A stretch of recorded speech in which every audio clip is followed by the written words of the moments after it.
These oatmeal cream pies are super nostalgic and incredibly easy to make.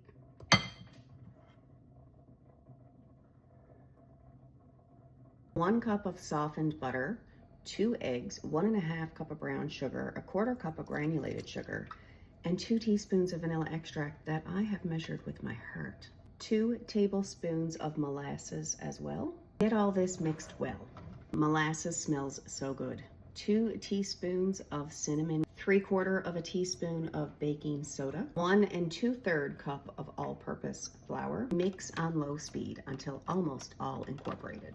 We need 2½ cups of oats. I'm using quick cooking oats. And I'm gonna finish incorporating all of this with a silicone spatula instead of my mixer.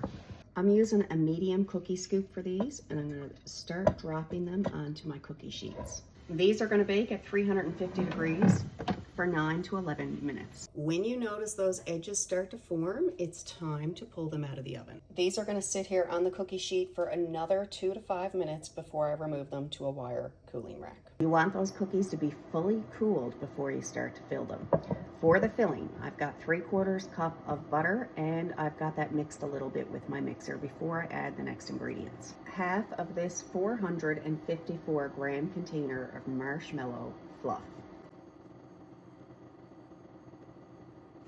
2 teaspoons of vanilla extract, 1 tablespoon of milk, another mix before I begin adding icing sugar.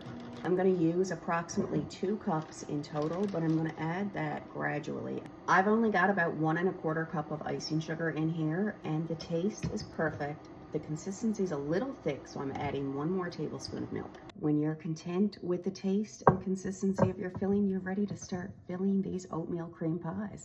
When you fill these, you can add as much or as little filling as you like.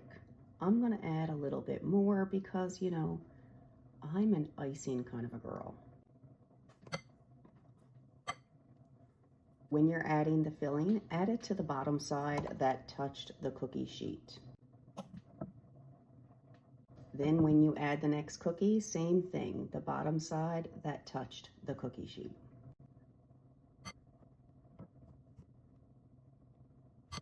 This is one of those super easy, nostalgic kind of recipes that you just have to try. Enjoy.